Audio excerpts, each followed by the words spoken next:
नमस्कार साथियों, मैं हूं विकास कुमार और आप देख रहे हैं पॉलिटिकल साइंस जंक्शन। साथियों, आज के इस वीडियो में हम लोग बात करेंगे ब्रिक्स संगठन की महत्वपूर्ण जानकारियों को हम लोग जानेंगे। तो साथियों, जो भी व्यूअर मेरे चैनल पर नए हैं, कृपया वो मेरे चैनल को सब्सक्राइब कर लें ताकि इसी तरह की नॉलेजेबल वीडियो आप तक समय पर पहुँच सके। तो आइए साथियों, वीडियो को प्रारंभ करते हैं और जानते हैं ब्रिक्स को। ब्रिक्स क्या है? ब्राज़ील, रूस, भारत, चीन, दक्षिण अफ्रीका, इन 5 देशों के समूह के संगठन का नाम ब्रिक्स है। मशहूर अर्थशास्त्री जिम ओलिन ने वर्ष 2001 में अपनी एक रिपोर्ट में इसके गठन का सुझाव दिया था। उस सुझाव में उन्होंने सिर्फ 4 देशों को ही इसमें रखा था, जिसे ब्रिक कहा था, जिसमें ब्राज़ील, रूस, भारत और चीन शामिल थे। उनका उद्देश्य इन देशों की आर्थिक स्थिति में सुधार करना और इन देशों के नेताओं को एक मंच प्रदान करना था। अब आइए दोस्तों, जानते हैं ब्रिक्स की स्थापना कब हुआ। ब्रिक्स की स्थापना आधिकारिक तौर पर इसकी स्थापना सितंबर 2006 में ब्रिक देशों के विदेश मंत्रियों की एक बैठक के दौरान अमेरिका के शहर न्यूयॉर्क में हुई थी। इसके स्थापना के 4 वर्षों बाद सितंबर 2010 में अमेरिका के ही न्यूयॉर्क शहर में ब्रिक देशों के विदेश मंत्रियों की बैठक में आम सहमति से दक्षिण अफ्रीका को इस संगठन में शामिल किया गया था। इसी दिन से इसका नाम ब्रिक्स हुआ। पहले इसका नाम ब्रिक था दोस्तों, और दक्षिण अफ्रीका के इसमें शामिल होने से इसका नाम ब्रिक्स हो गया।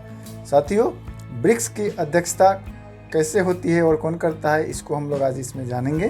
तो जानते हैं, ब्रिक्स इसके नाम के अक्षरों के क्रमानुसार के आधार पर ही हर देश को इसकी मेज़बानी की प्रतिवर्ष इसका मेज़बानी मिलता है। और जानते हैं दोस्तों, ब्रिक्स के उद्देश्य को। ब्रिक्स का उद्देश्य एक मजबूत, न्याययुक्त और पारस्परिक रूप से लाभकारी, विकास के लिए तत्पर समूह के रूप में एक दूसरे राष्ट्रों में सहयोग की भावना रखना ही इसका उद्देश्य है। और जानते हैं दोस्तों, सिग्निफिकेंट ऑफ ब्रिक्स यानी ब्रिक्स के महत्व को। ब्रिक्स संगठन के महत्व को इस बात से समझा जा सकता है कि यह समूह दुनिया भर की उभरती हुई अर्थव्यवस्थाओं वाले देशों का एक समूह है तथा इन देशों में रह रही आबादी पूरी दुनिया की आबादी का 41% हिस्सा अपने पास रखती है। इसका वैश्विक सकल घरेलू उत्पाद में लगभग 24% की हिस्सेदारी है। इस संगठन के देशों का वैश्विक व्यापार में लगभग 16% की भागीदारी है। यह संगठन समय के साथ वैश्विक राजनीति तथा क्षेत्रीय सुरक्षा, आर्थिक और वित्तीय समस्याओं के समाधान के साथ ही सांस्कृतिक सहयोग को मजबूत करने के अहम भूमिका निभाता है। ब्रिक्स शिखर सम्मेलन को हम लोग जान लेते हैं। वर्ष 2009 में इसका पहला शिखर सम्मेलन रूस में हुआ था। इस सम्मेलन में 2008 के वित्तीय संकट से बाहर निकलने का समाधान पर चर्चा हुई थी तथा अंतर्राष्ट्रीय वित्तीय संस्थाओं में सुधार के लिए भी कार्य करने की मांग हुई थी। वर्ष 2010 में इसका दूसरा शिखर सम्मेलन ब्राज़ील में हुआ था। इस सम्मेलन में राष्ट्रीय सुरक्षा सलाहकारों की बैठक और थिंक टैंक सेमिनार का भी आयोजन किया गया था।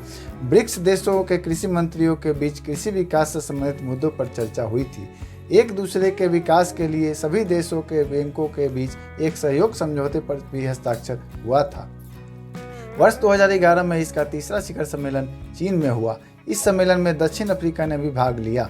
इसी सम्मेलन में दक्षिण अफ्रीका की आर्थिक स्थिति सुधारने हेतु अफ्रीका में नए उद्यम लगाने का फैसला लिया गया तथा यूएनएससी में सुधार के लिए पिचिंग भी हुई। वर्ष 2012 में इसका चौथा शिखर सम्मेलन भारत में हुआ। इस सम्मेलन में ब्रिक्स की बुनियादी ढांचा आवश्यकताओं और सतत विकास परियोजनाओं के वित्त पोषण के लिए ब्रिक्स बैंक की स्थापना के लिए साथ ही भारत ने नए विकास बैंक का भी विचार दिया था। वर्ष 2013 में इसका 5वां शिखर सम्मेलन दक्षिण अफ्रीका में हुआ था। इस सम्मेलन में 100 अरब डॉलर की कुल पूंजी के साथ विश्व आकस्मिक यानी इमरजेंसी रिजर्व व्यवस्था CRA पेश की गई थी। इस व्यवस्था के अनुसार सभी 5 देशों को 20-20 अरब डॉलर का फंड देना था। इसी फंड के आधार पर इन्हें 20% अपने मत का अधिकार भी दिया गया था। इसी सम्मेलन में ब्रिक्स व्यापार परिषद की स्थापना भी हुई थी। ब्रिक्स थिंक टैंक की स्थापना हुई, इसे आई घोषणा के नाम से भी जाना गया। वर्ष 2014 में छठा शिखर सम्मेलन ब्राजील में हुआ। इस सम्मेलन में समावेशी विकास के लिए सतत समाधान पर चर्चा की गई थी। इसमें उभरते बाजारों में बुनियादी ढांचे और सतत विकास परियोजनाओं के लिए धन देने के लिए एक संवैधानिक समझौते पर हस्ताक्षर भी हुए थे। वर्ष 2015 में इसका 7वां शिखर सम्मेलन रूस में हुआ था।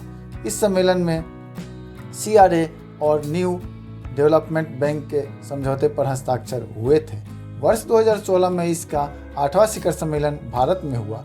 इस सम्मेलन में बहुक्षेत्रीय तकनीकी और आर्थिक निगम के लिए बिम्स्टेक बंगाल की खाड़ी का पहला संयुक्त शिखर वार्ता भी आयोजित हुआ था। वर्ष 2017 में इसका 9वां शिखर सम्मेलन चीन में हुआ। इस सम्मेलन में EMDCD पर चर्चा हुई थी। 2030 तक के लक्ष्य के साथ सतत विकास एजेंडे पर चर्चा हुई। वर्ष 2018 में इसका 10वां शिखर सम्मेलन दक्षिण अफ्रीका में हुआ।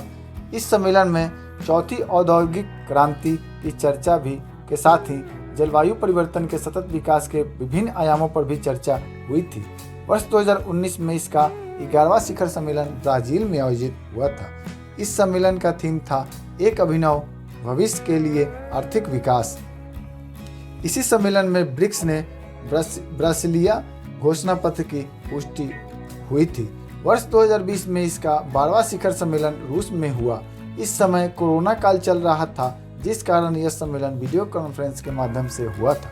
इस सम्मेलन का विषय था वैश्विक स्थिरता, साझा सुरक्षा और अभिनव विकास के लिए ब्रिक्स भागीदारी। वर्ष 2021 में इसका 13वां शिखर सम्मेलन भारत में हुआ। इस सम्मेलन का विषय था ब्रिक्स @15 इंट्रा ब्रिक्स सहयोग। वर्ष 2022 में इसका 14वां शिखर सम्मेलन चीन में हुआ। इस सम्मेलन का थीम था उच्च गुणवत्ता वाली ब्रिक्स साझेदारी को बढ़ावा देना, वैश्विक विकास के लिए एक नए युग की शुरुआत करना। इस सम्मेलन में ब्रिक्स द्वारा रूस यूक्रेन के बीच वार्ता का भी समर्थन किया गया था। इसके द्वारा मानवीय सहायता प्रदान करने के लिए संयुक्त राष्ट्र एवं रेड क्रॉस सोसाइटी के अंतर्राष्ट्रीय समिति के प्रयासों का भी समर्थन करने की घोषणा की गई थी। वर्ष 2023 में इसका 15वां शिखर सम्मेलन दक्षिण अफ्रीका के डरबन शहर में आयोजित होगा। इस सम्मेलन का केंद्रीय विषय ब्रिक्स और अन्य देशों के बीच संबंध को विकसित करना होगा। दोस्तों, आप सभी को यह वीडियो कैसा लगा, आप सभी हमें कमेंट करके जरूर बताएं। वीडियो पसंद आई हो तो इसे लाइक व शेयर करना नहीं भूलें और चैनल पर नए हैं तो कृपया इसे सब्सक्राइब कर लें ताकि इसी तरह की नॉलेजेबल वीडियो आप तक पहुंचती रहे। तो साथियों, वीडियो देखने के लिए आप सभी का बहुत बहुत धन्यवाद।